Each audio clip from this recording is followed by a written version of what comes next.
성도 여러분, 하나님이 세우신 그리스도의 몸된 교회, 이 교회는 항상 기쁨과 축복만 있을까요? 아닙니다. 교회에도 여전히 갈등과 문제가 존재합니다. 어려움이 있습니다. 초대 교회부터 교회 역사상 지금까지 갈등과 문제가 전혀 없었던 그런 교회는 없습니다. 초대교회는 예배 자체가 어려웠지 않습니까? 예배 드릴 장소가 없었습니다. 예배 드릴 자유도 없었습니다. 예배 드린다는 이유로 사형당하고 십자가에 거꾸로 매달리고 끓는 가마솥 속에 기름 속에 들어가고 짐승의 밥이 되고, 그러니까 초대교회는 믿는다는 것, 여기에 목숨 걸어야 할 일들이 참으로 많았습니다. 제가 세례교육을 과거에는 8주를 시키다 요즘에는 바쁘다 그러니까 4주로 바꿨습니다. 매주 같은 시간에 나와야 돼요. 저는 두 가지를 의도합니다. 시간의 우선순위에 대한 훈련입니다. 적어도 세례받을 결단한다면 매주 같은 시간에 대한 같은 시간을 우선적으로 잡을 수 있는 이런 마음이 있어야 되고, 일에 대한 우선순위입니다. 아무리 바쁘고 힘들지만 세례받는 걸 귀히 여겨서 그래서 이 일을 결정하는 것. 뭐 세례 교육을 사실 제가 하지 않습니다. 부목사들이 하고 반드시 문답은 제가 합니다. 뭐 문답을 오래 할 수 없으니까 난 이번 세례 받으면서 이렇게 하겠습니다 하고 다 종이에 적고 저는 딱 하나 묻습니다. 다 일일이 하나씩 묻는데 딱 하나 묻는데 뭐 묻느냐면, 당신은 예수가 당신의 구세주임을 믿습니까? 이렇게 물어요. 그래서 아멘 그러면 통과하지만, 아멘이 안 되는 사람들은 다음에 받든지 아니면 가서 보충 교육을 받고 와서 아멘 할 수 있든지 둘 중에 하나입니다. 근데 제가 이렇게 얘기합니다. 당신 지금 아멘 했는데 초대교회는 당신처럼 아멘하고 죽은 사람이 많아. 예수가 나의 구세주라는 걸 고백하는 것은 어쩌면 우리 생명 내걸고 해야 될 일인지 몰라. 평생 오늘의 이 아멘이 당신의 인생 가운데 변화되지 않기를 바랍니다. 그렇게 얘기합니다. 여러분, 그런데 초대교회에 외부적인 어려움만 있었습니까? 아닙니다. 교회 내부적인 어려움도 있었습니다. 말씀드린 것처럼 사도행전 보면은 정통파 유대인 과부들과 헬라파 유대인 과부들이 구제 문제를 가지고 이해관계 때문에 갈등합니다. 또 고린도 교회 내부에 보면은 빈부 차이로 갈등이 있었습니다. 배운 자, 못 배운 자, 가진 자, 못 가진 자, 사회계층이 높은 자, 낮은 자, 이런 또는 교리적인 견해 차이 때문에 갈등을 빚고 싸우고 반목하며 교회가 나누게 될 위기에 처하기도 합니다. 사실 역사가 오래된 교회일수록 묘한 파벌이 있습니다. 그리고 지역에 따라서 성씨 간의 갈등도 있습니다. 저는 54살에 감독을 했습니다. 비교적 젊은 나이에 감독을 했어요. 그러다 보니까 후배들의 진급, 과정심사, 자격심사를 할 그런 기회가 많았습니다. 한 번은 후배가 그렇게 얘기합니다. 교인 10명이 되는데 3년 목회했는데 내내 싸움만 하더래. 그래서 제가 참 실수했죠. 뭐라고 얘기했느냐면, 아니 3년 동안 10명의 교인도 하나를 못 만드냐. 3년 동안 무슨 수를 쓰든지 그건 했어야지. 그랬더니 그 후배가 뭐라고 얘기하냐면, 예수님도 힘드실 거예요. 그렇게 얘기해요. 무슨 일의 옳고 그름이 아니라 이 사람이 얘기하면 무조건 이 사람은 반대하고, 이 사람이 얘기하면 무조건 이 사람은 반대하고, 그러니 어떻게 그게 하나가 되겠느냐, 그런 얘기입니다. 역사적으로 보면은 교회는 외부적인 어려움에는 오히려 똘똘 뭉쳐서 잘 싸우는데 내부적인 갈등에는 쉽게 무너졌어요. 요즘 보면 교회가 외부적인 어려움 때문에 무너지는 경우보다 내부적인 별것 아닌, 제가 긴나게 말씀 못 드리지만 평소에는 뭐 교회를 사랑하는 것 같은데 교회 싸움하는 것 보면 요즘 교리가 구삼하지 않아요. 자존심 때문에, 별것 아닌 자기 때문에 이 교회가 갈라지고 싸움하고. 그럼 왜 하나님은 이런 우리 주님의 몸된 교회에 어려움을 주실까요? 전능하신 하나님이 세우신 교회인데 왜 갈등과 어려움이 존재할까요? 알아야 됩니다. 그 갈등과 어려움을 통해서 성숙해지라고. 우리가 버리려고 하는 게 아니라 성숙해지려고. 여러분, 넘어지는 이유가 뭡니까? 일어나는 법을 배우기 위해서입니다. 이스라엘 백성들이 광야에 간 이유가 뭡니까? 가나안을 가기 위해서입니다. 그런 면에서 가나안이라는 것은 광야를 지난 결과에 대한 상급이 아니라 가나안 과정을, 광야의 과정을 통해서 과정을 통한 하나님의 약속이었습니다.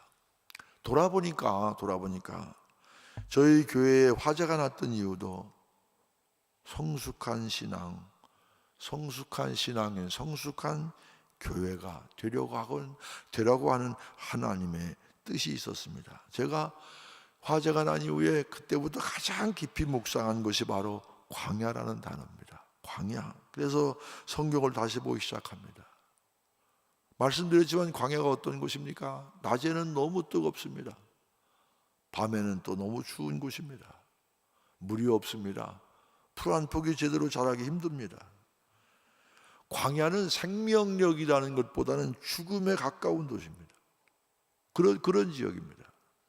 제가 몇 년 전 사순절 특별 새벽 기도회를 위해서 석 주 동안 새벽 기도를 하면서 예수님의 일생에 대해서 중요한 것을 18가지를 딱 포인트를 잡아서, 그래서 저희 교회 출신 목사님이 또 유학도 가 있고 해서 우리 교회 부목사님 하나와 또 글도 잘 쓰고 하여튼 촬영도 잘해서 이 공영방송에서 상도 받고 한 그 권사가 있었어요. 데리고 촬영을 갔습니다. 예수님 중심으로 예수님과 관계된 지역에 가서 성경 이야기와 그 깊은 이야기를 영상 만들기 위해서. 그때 제가 갔던 곳 가운데 하나가 5시간 동안 이 광야를 집차를 타고 투어했습니다. 멀리서 광야를 봤지만 그 들어가서 광야 보는 것은 쉬운 것이 아니잖아요. 근데 베두인 텐트에도 가봤습니다. 참 삭막했어요. 베두인 사람들이 그 사는 침대에 그 텐트에 가봤어요. 그래서 제가 물어봤어요. 그 베두인 사람한테. 아니, 이 광야에서 어떻게 아이를 가르치느냐, 아이를 키우느냐, 광야에는 뱀도 많고 독사도 있고 독충도 있고 전갈도 있고 이런 데서 어떻게 아이를 키우느냐 그랬더니 그 벽에 그 텐트 그 천막 옆에 조그만 병이 있는데 그 안에 뱀이 하나 있더라고요. 보니까 사는 것 같지는 않아. 독사가 새끼가 있어요. 뭐라고 얘기하냐면 우리는 자녀를 낳으면 어릴 때부터 독사 새끼하고 놀게 한대요. 놀다가 독사 새끼에게 물릴 때도 있잖아요. 그 새끼니까 독사의 독이 그렇게 많지 않은 거예요. 그러면서 아이들에게 면역력이 키워진답니다.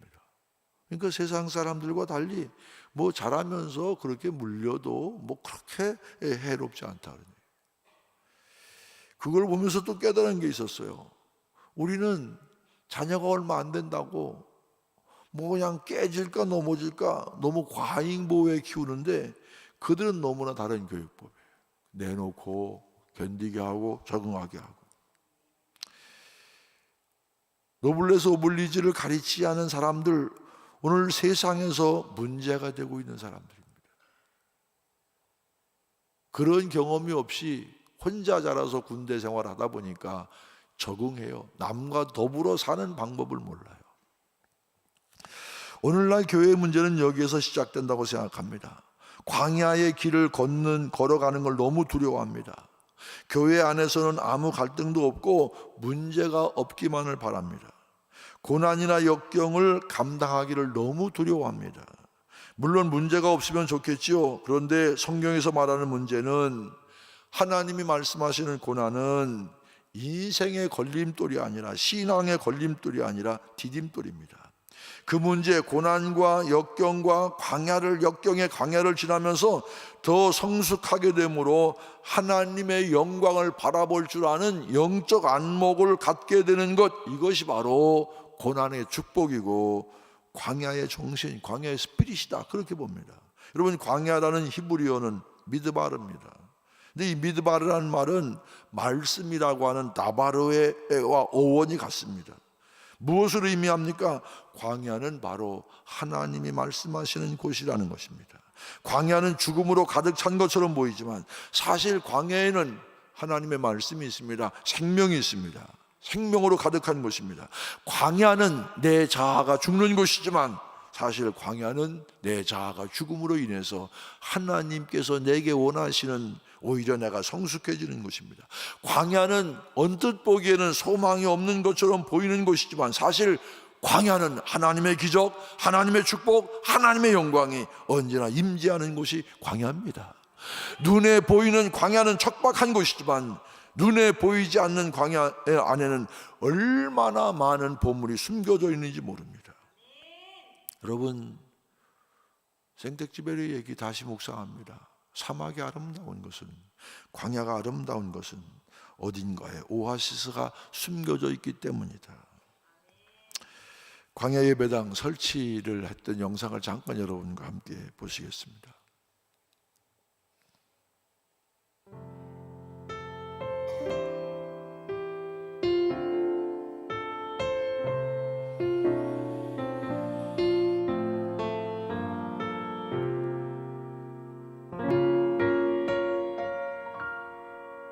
왜 나를 깊은 어둠 속에 홀로 두시는지, 어두운 밤은 왜 그리 길었는지. 여러분, 새로운 광야 예배당에 가면 앞에 십자가가 있습니다. 그 십자가가 무슨 십자가인 줄 아십니까? 본당에서 녹아내린 청동을 구부려서 만든 십자가입니다. 마치도 광야에서 불뱀에 물렸던 이스라엘 백성들, 놋뱀을 보면 그걸 보면 다 살았던 것처럼 저는 그 십자가를 보고 기도하는 자마다 새로운 생명을 얻는 역사가 나타나기를 소망합니다. 광야 쉽지는 않지만, 힘들기는 하겠지만, 불편한 것이 한두 개는 아니겠지만 우린 꿈이 있습니다. 가나안의 꿈이 있습니다. 단 하루도 살 수 없는 곳 광야, 주님 손 놓고는 단 하루도 살 수 없는 곳 광야.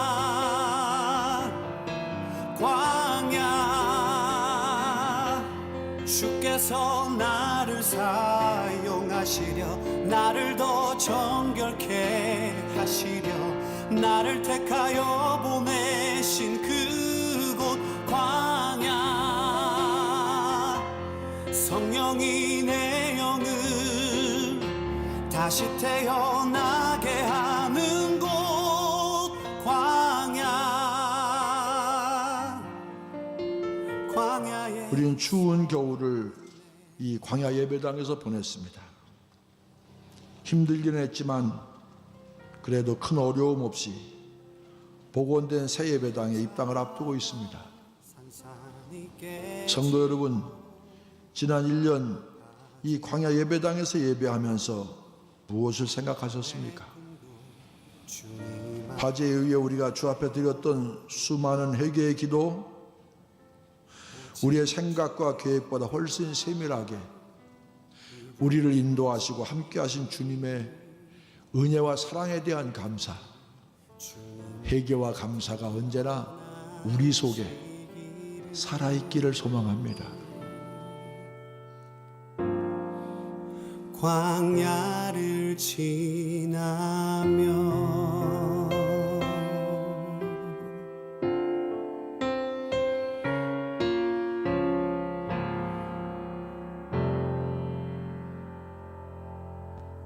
여러분, 인생은 산을 오르는 것일까요? 아니면 광야를 지나는 것일까요? 광야에서는 성공이 목표가 아닙니다. 광야에는 무사히 빠져나가는 것이 목표입니다. 20대, 30대에는 정상에 오르기 위해 삶을 삽니다.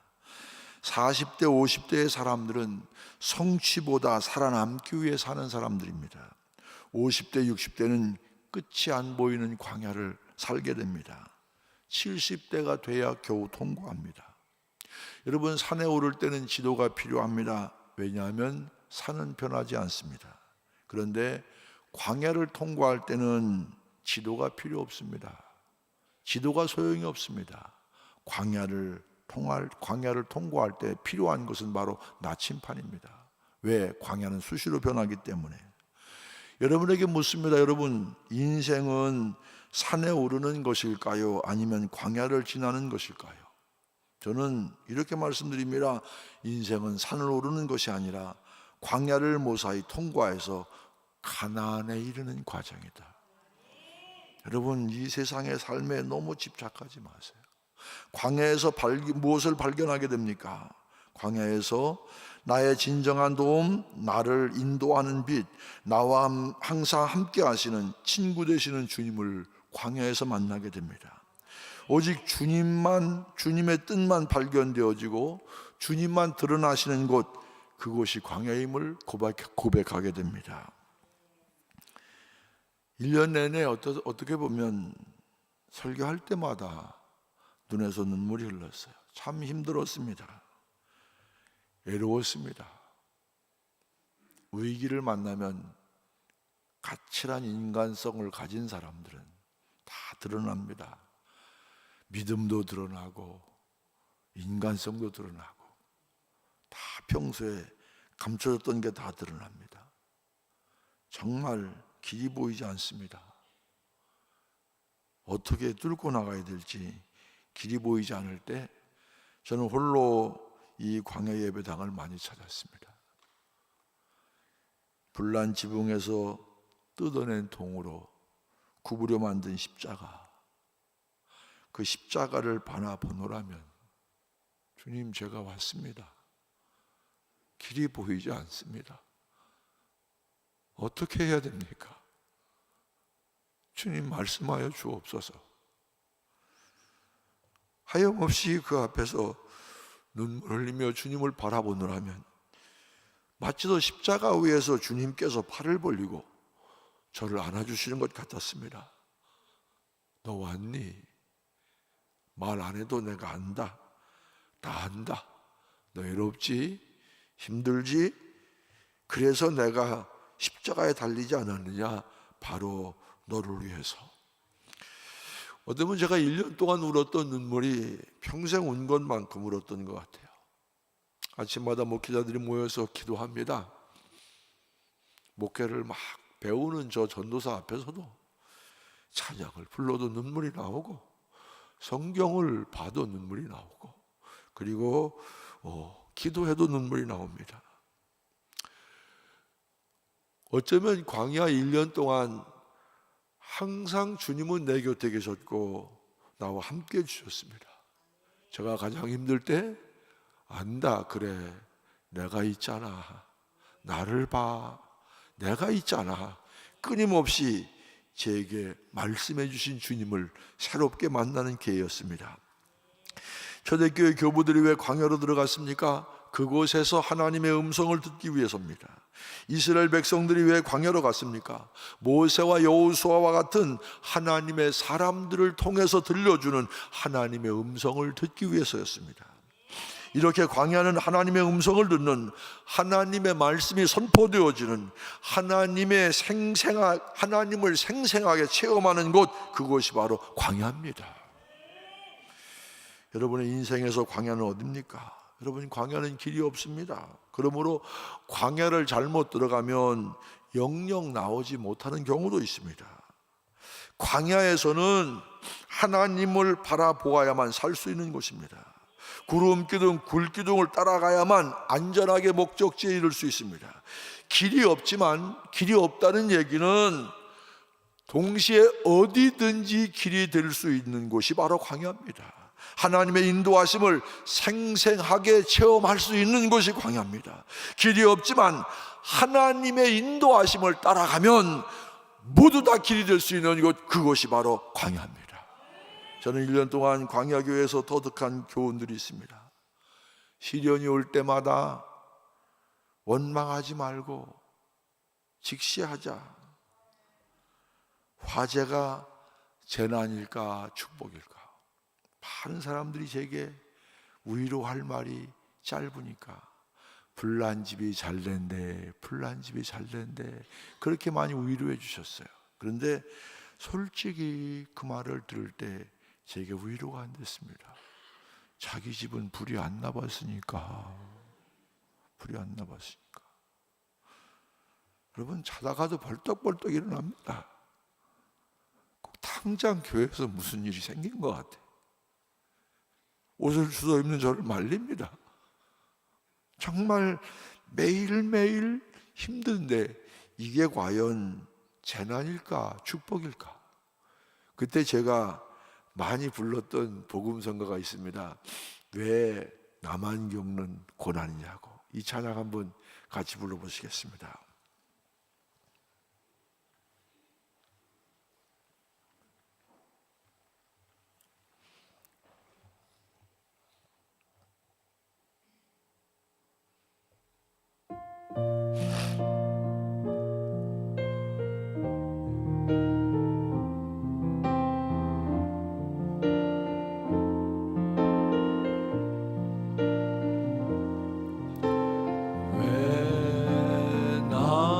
겪는 고난이냐고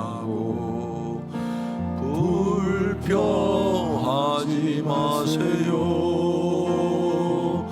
고난의 뒤편에 있는 주님이 주실 축복 미리 보면서 감사하세요.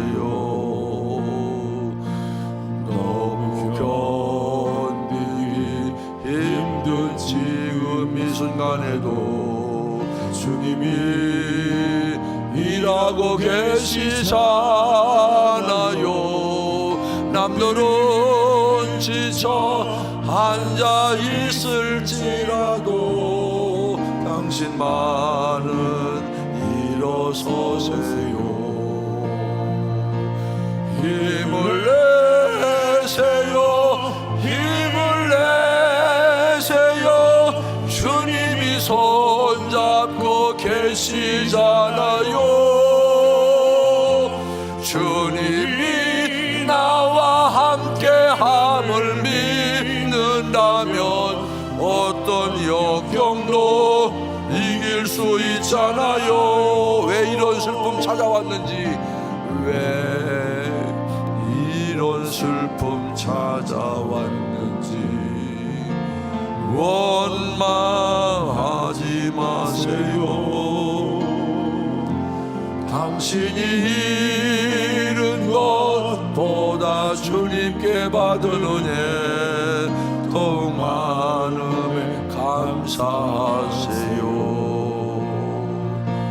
너무 견디기 힘든 지금 이 순간에도 주님이 일하고 계시잖아요.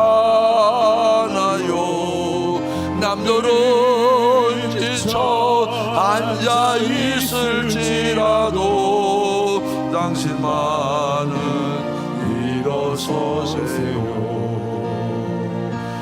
힘을 내세요. 힘을 내세요.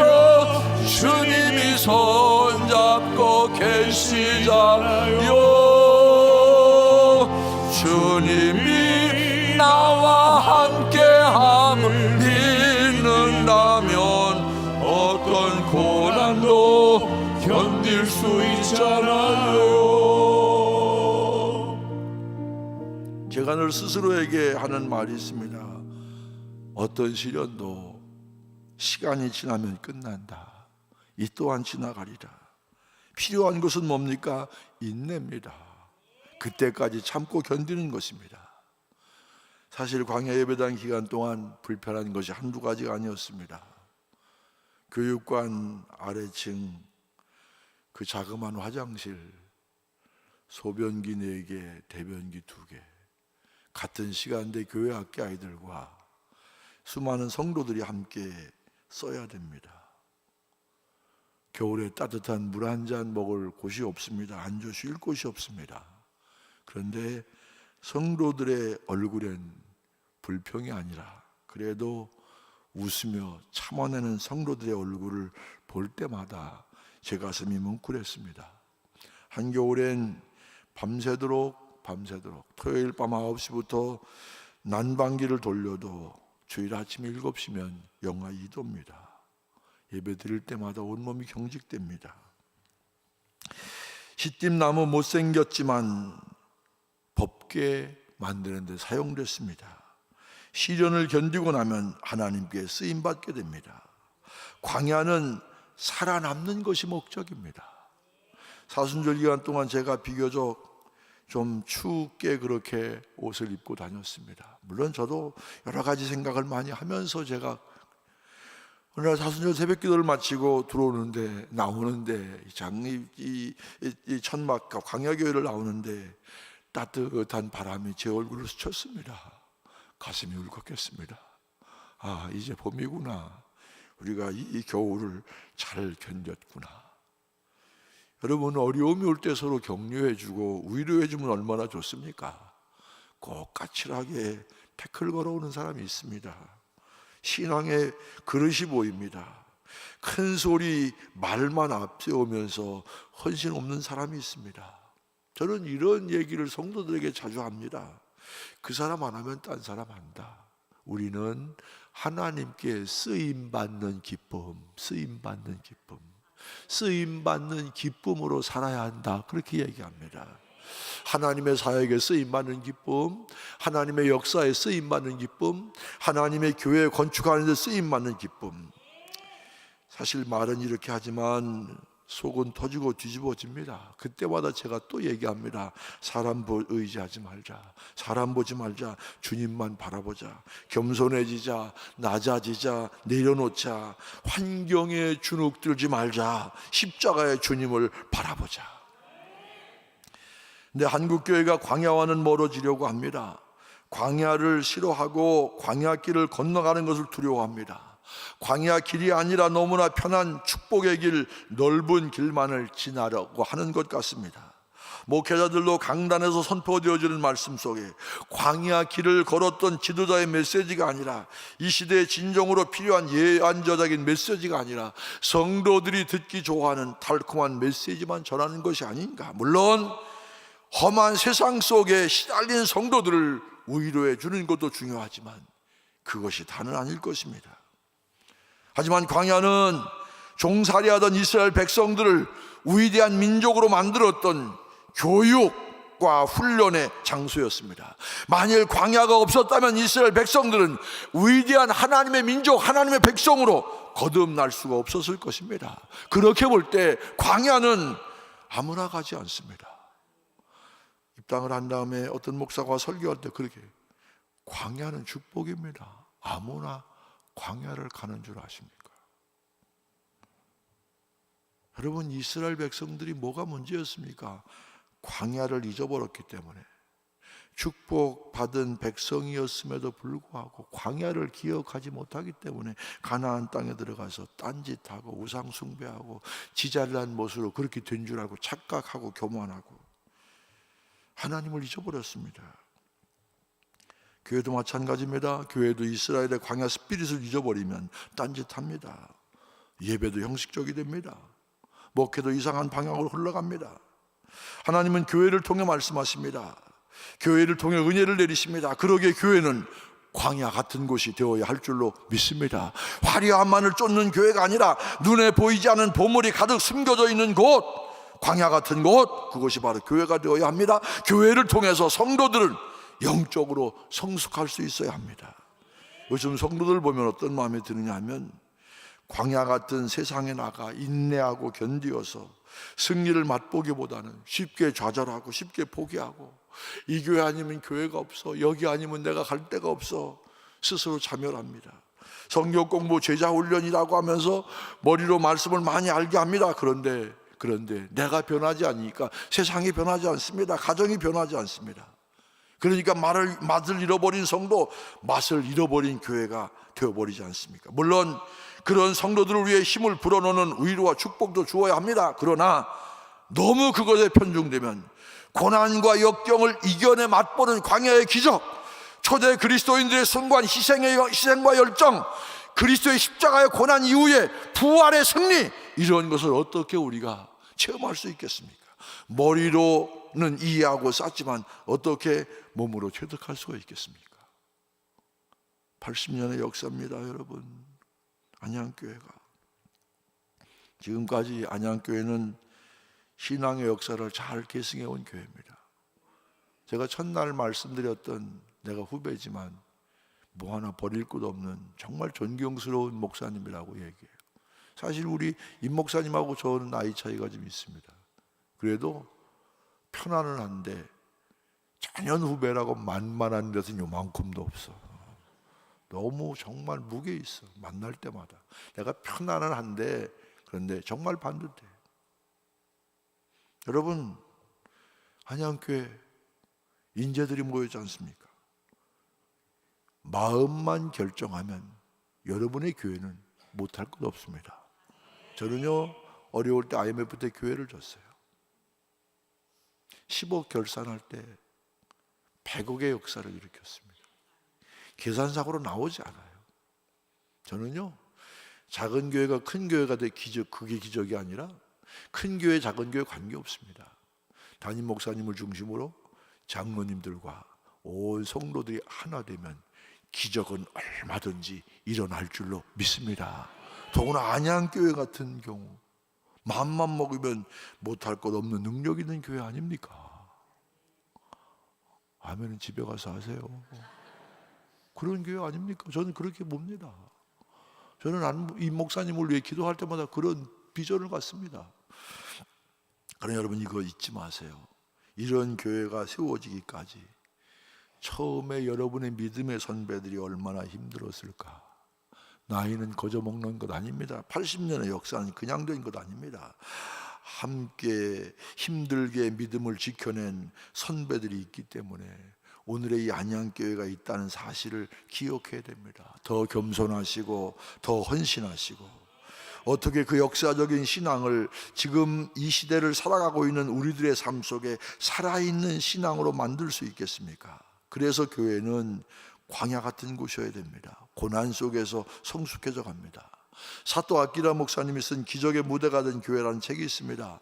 이 사또 아키라 목사님이 사역하시던 후쿠시마 제1성서 침례교회는 일본에 쓰나미가 났을 때 후쿠시마 원전 바로 옆에 있던 교회입니다. 쓰나미로 인해서 하루아침에 교회는 잿더미가 됩니다. 전 교인들이 재산을 다 잃어버리고 겨우 목숨을 건진 사람이 70명입니다. 버스와 트럭을 타고 먼 곳에 떨어진 피난소로 이사했습니다. 무엇 하나 가지고 나온 것 없습니다. 재산도 다 잃어버리고 그저 살아남은 것이 기적이었습니다. 그런데 엎친 데 덮친 격으로 방사능 누출 사고로 인해서 남은 교인조차 뿔뿔이 흩어져 버렸습니다. 그 과정 속에서 담임 목사인 아키라 목사님은 이런 걱정했습니다. 교인들이 이제 믿음이 생기려고 하는데 혹 예수 믿어서 이렇게 되었다고 생각하면 어떻게 하나? 정말 하나님이 살아계시는 한 것이냐고, 살아계시다면 어떻게 우리에게 이럴 수 있느냐고 이렇게 낙심하면 내가 뭐라고 말해 주어야 하나? 그런데 놀라운 것은 그 절망의 상황에서도 어느 한 사람도 믿음의 나고자가 나오지 않고 뒤로 물러서지 않고 똘똘 뭉쳐 주님을 잘 섬기더라는 것입니다. 아키라 목사님은 이렇게 고백합니다. 이번 재해로 느끼는 것은 주님의 몸된 교회는 굉장히 강하다는 것입니다. 새로 건축한 예배당이 무너지고 우리가 살던 집도 무너지고 삶의 터전도 무너졌지만 우리의 예배는 무너지지 않았습니다. 땅은 흔들렸지만 우리의 믿음은 흔들리지 않았습니다. 예수 그리스도의 교회는 아무리 많은 고난을 받아도 결코 무너지지 않는다는 것을 알게 되었습니다. 이렇게 고백합니다. 우리 교회도 예배실은 전소됐습니다. 그 건물은 1층 지하 다 괜찮지만 물을 하도 많이 들어버서 아무것도 쓸 수가 없었어요. 설비도 다 다시 해야 되고 다 다시. 그래도 새벽 예배 드립니다. 똑같이 드립니다. 1부, 2부 새벽 예배 드리고 수요 예배 드리고 또 똑같이 금요 성령 집회도 하고 평생 훈련 강좌도 하고 열악한 환경 속에서 모이기 힘썼습니다. 여러분 요즘 모든 이 음식점이 다 앉는 의자로 다 바꾸지 않습니까? 그런데 유치부실에서 새벽 기도하는데 거기는 의자가 사용할 수 있는 곳이 아니에요. 다 옛날처럼 바닥에 무릎 꿇고 앉아야 돼요. 아침 9시부터 오후 9시까지 교구마다, 속회마다, 선교회마다, 기관마다 릴레이 기도에 끈을 놓지 않습니다. 아픔과 시련을 겪으면서 가벼운 십자가가 아닌 강한 어깨, 넓은 길의 성공이 아니라 좁은 길의 감동을 알기만 하는 교리가 아니라 살아내는 복음을 배우게 되었습니다. 시련을 통해서 우리의 믿음은 더욱 성장했고 성숙하게 되었습니다. 여러분, 문제와 어려움은 성숙을 낳습니다. 물론 교회의 어려움은 앞으로도 늘 있을 것입니다. 그러나 중요한 것은 어려움을 두려워하지 않는다는 것입니다. 교회에 어려움이 있다고 해서 그 교회가 문제가 있는 건 아닙니다. 하나님이 버리시는 교회가 아닙니다. 교회를 등지고 비판할 이유가 없습니다. 어려움을 인정하고서 다만 그 어려움을 통해서 하나님이 우리를 성숙으로 이끌어 가신다는 사실을 분명히 보아야 됩니다. 그러면서 왜 문제가 일어났는지를 분석해야 됩니다. 성도들이 새벽 예배 드릴 때마다 눈물로 고백하는 게 뭔지 아십니까? 이 성전의 나중 영광이 이전 영광보다 크리라.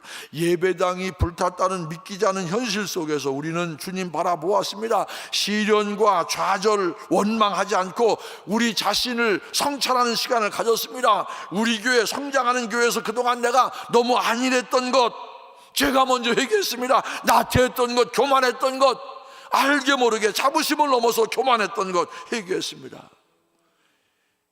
누구 탓하고 누구 희생양심을 삼아서 누구 비난하고 그게 아니라 정말 하나님, 정말 저부터 용서해 주시고 정결하게 성령의 불로 하나님 씻어 주십시오. 새로 변화시켜 주십시오. 정결하고 순전한 믿음의 사람으로 세워달라고 기도합니다. 저만 기도한 것이 아니라 우리 성도들의 매 순간 기도마다 그런 신앙의 고백이 묻어나왔습니다. 불이 났을 때 소방차가 몇십 대가 와도 인간은 아무것도 할 수 없어요. 아무것도 할 수 없음을 경험했지 않습니까? 광야 예배당에 걸린 동십자가를 바라보면서 기도하면서 참 겸손이 무언가 가슴에 확 닿습니다. 불타버리는 교회, 인간으로서 그렇게 애써서 지은 교회인데도 발만 동동 구르고 아무것도 할 수 없었던 자신의 무능을 생각하고 겸손할 수밖에 없었습니다. 낮은 자리에서 겸손한 눈으로 주님을 바라보니까 드디어 주님이 우리에게 원하시는 것이 무엇인지 발견하게 됩니다. 그것은 눈에 보이는 화려한 예배당이 아니라 바로 눈에 보이지는 않지만 우리 마음의 성전의 회복이었습니다. 잿더미가 된 예배당을 보면서 너희가 바로 성전이 아니냐, 거룩한 주님의 영을 모시고 사는 성전다운 삶을 살고 있느냐, 하나님의 거룩한 영을 모시고 사는 그런 성도의 삶을 살고 있느냐, 이런 주님의 질문 앞에 서게 되었고, 그런 질문 앞에 마음이 청결한 자는 복이 있나니 그들이 하나님을 볼 것이며 하나님이 우리와 함께함을 깨닫게 됩니다. 목회를 하다 보면 어려움과 고난을 만나기도 합니다. 그러나 그 고난이 교회를 무너지게 하는 것 아닙니다. 오히려 고난을 통해서 더 성숙한 교회를 세워가게 되는 것입니다. 어쩌면 교회의 진정한 가치는 고난 속에 더 빛을 발합니다. 어떤 고난과 시련도 주님의 몸된 교회를 무너뜨릴 수 없습니다. 교회는 고난 속에서 성장해가는 것이, 광야 교회는 성숙을 위한 훈련의 장소였습니다. 문제는 광야를 경험해보지 못한 사람들, 광야를 경험했지만 광야에 대한 기억을 잊어버리고 사는 사람들, 누구처럼? 이스라엘 백성들처럼. 광야에서 만났던 하나님, 그 하나님을 붙들고 겸손하게 순종하며 믿음으로 살아야 되지 않겠습니까? 불란교회에서 목회, 사실 은퇴를 얼마 앞두고 저는 참 계획을 잘 세웠어요. 은퇴 얼마 전까지 내가 뭐를 하고, 내 계획이었습니다. 모든 거 다 내려놓고 하나님, 마지막 순간까지도 주님이 원하시는 것이 무엇인지를 깨닫게 해주셔서 감사합니다. 겸손하게 순종하며 나아갈 때 하나님은 저를 외면하지 않으셨습니다. 나름대로의 광야는 다 있지 않습니까? 저만 이런 광야를 겪었겠습니까? 질병 때문에, 자녀 때문에, 이런저런 일 때문에 광야를 가는 분이 계실 거예요. 내일 아침에 제가 마지막 결론을 말씀드리겠습니다. 겸손하게 인내하며 주님 바라보며 승리하는 여러분 되시길 주의 이름으로 간절히 축원합니다.